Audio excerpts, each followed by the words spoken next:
Before Nike became a $150 billion empire, its founder was selling shoes from the trunk of his car.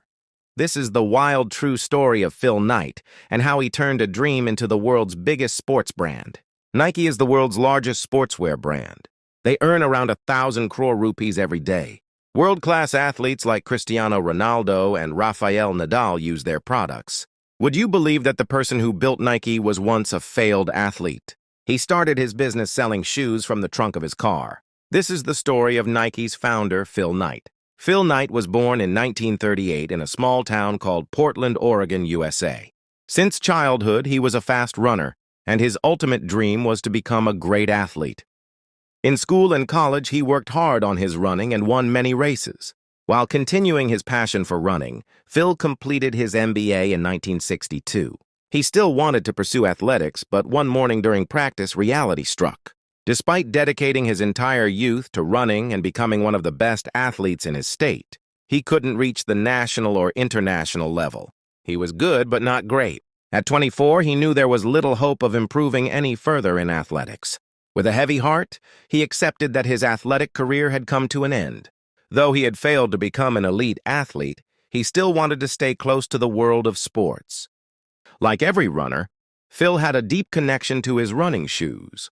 So, he decided to enter the shoe business. He remembered a college research paper he had written during his MBA on the business potential of running shoes. In his research, he had discovered that Japanese camera companies had disrupted the American market by offering better quality at lower prices. He concluded that Japanese shoe brands could do the same in the U.S. shoe market, potentially overtaking giants like Adidas and Puma. Starting a business based on a college project was a huge risk. But Phil had no other option. He decided to import Tiger brand shoes from Japan and sell them in the U.S. Tiger shoes were made by a Japanese company named Onitsuka. Phil gathered his savings and flew to Japan. He was nervous before his meeting with Onitsuka. A naturally shy and introverted man, Phil suddenly had to present himself as the representative of a company. When asked for his company's name, he randomly said Blue Ribbon Sports, inspired by the blue ribbons he had won in races. No such company existed, but Onitsuka's executives liked the name.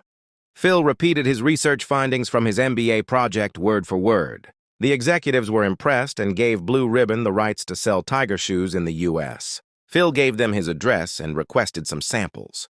Phil was overjoyed. He transferred the payment and returned to the U.S., eagerly awaiting the shipment. 4 months passed, still no shoes. Onitsuka wrote back saying the shoes were on their way, but nothing arrived. Phil hadn't lost hope, but he needed a job to survive in the meantime. So he took up work as an accountant. Nearly a year after his meeting with Onitsuka, he finally received a notice from customs about a shipment, 12 pairs of shoes from Japan. Phil unboxed the shoes and immediately showed them to his college coach, Bill Bowerman, who was so impressed that he offered to become a 50% partner in the business. Bowerman had always been obsessed with improving shoes. He'd often take his athletes' shoes, modify them for days, and return improved versions. That helped boost performance. To Phil and many others, Bowerman was a legendary figure. Now this legend wanted to be his business partner. Phil gladly agreed. They wrote to Onitsuka requesting exclusive rights to sell Tiger shoes in the western U.S. They also placed an order for 300 pairs worth $1,000. This time, the shoes arrived on time, and Blue Ribbon received exclusive distributorship for the western U.S. Phil quit his accounting job and focused fully on the business. He stored the shoes in his parents' basement, which became the company's first office. Phil tried getting sports stores to stock Tiger shoes, but everyone refused. With no money to open a shop, he began selling shoes from the trunk of his car at athletic events. He spoke with coaches, athletes, and spectators, promoting the shoes personally. Though he had failed at sales before, this time the response was amazing. As a former athlete, he understood the needs of runners, and he could easily explain why Tiger shoes were ideal. He sold all 300 pairs in just 2 months and ordered 900 more. But his profits weren't enough to cover the new order. So he took his first loan of $1,000 from a bank, which was approved due to the promising business. Phil now had a thriving venture, a trusted partner in Bowerman, and a product that was selling itself. Then came a twist. A wrestling coach wrote to Phil claiming Onitsuka had given him exclusive U.S. distribution rights. He demanded that Phil stop selling Tiger shoes immediately.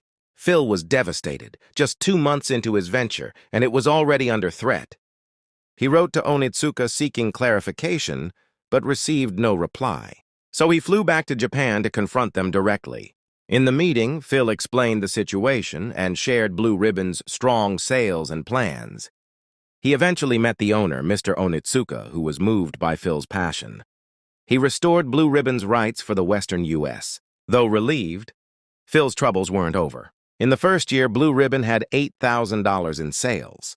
They hired Jeff Johnson, another passionate athlete, as a salesman to expand into another city. Sales doubled to $16,000 in the second year. Ironically, this growth brought a new problem. Phil kept increasing orders, reinvesting profits, and borrowing money. Soon, Blue Ribbon had high debt and negative cash flow. Banks stopped issuing more loans. To keep the business alive, Phil took a job at PricewaterhouseCoopers, PwC, and invested his salary into the company. Meanwhile, Bowerman was working on a new shoe. He realized that American runners were generally heavier and had different needs than Japanese athletes. He began experimenting and eventually created the Cortez, a shoe combining the best features of various Tiger models. The Cortez became a massive hit. Thanks to Phil's management and Bowerman's innovation, Tiger shoes were among the top brands in the U.S. By 1971, sales had reached 1.3 million. Phil quit PwC and joined Blue Ribbon full-time. But then Onitsuka got greedy. Seeing Blue Ribbon's success, they tried to force Phil into selling them 51% of his company, or they'd give distribution rights to someone else. Phil was shocked. Instead of giving in, he made the boldest decision of his life: to launch his own brand. He ended his partnership with Onitsuka and decided to manufacture shoes under a new name. They created a new logo, something that signified movement, running, and victory. A graphic design student was hired, and the team chose a curved design that looked like a thick check mark. Phil paid $35 for the logo, now known as the Nike Swoosh. Next, they needed a name. Suggestions like Falcon and Dimension 6 were considered. But Jeff Johnson shared a name he saw in a dream: Nike, the Greek goddess of victory. The name was perfect. Phil contracted a third-party manufacturer, sent the designs, and started production. On May 30th, 1971, Nike officially launched. But no one knew Nike then. Established brands like Adidas, Puma, and Tiger were dominant. Phil used a unique strategy. He signed top athletes to endorse Nike.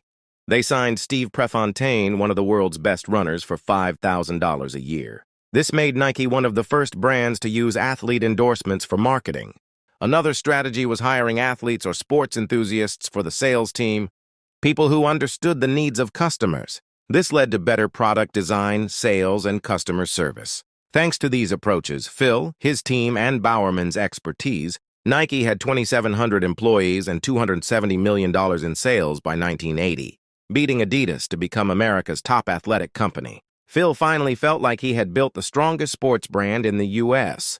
Then came Reebok, a brand that changed the game by focusing not only on performance but also on style. During the 1980s, consumers wanted shoes that looked good as well as performed well. Nike, focused purely on performance, failed to adapt quickly. They suffered losses and layoffs. In 1986, Reebok overtook Nike in the U.S. Nike took a big hit and had to lay off employees. That's when they made another game-changing move, signing a young basketball player named Michael Jordan. Phil knew he would become a legend. Nike launched the Air Jordan sneakers, named after him. Before Air Jordans, basketball shoes were dull. Air Jordans were bold, stylish, and changed sneaker culture forever.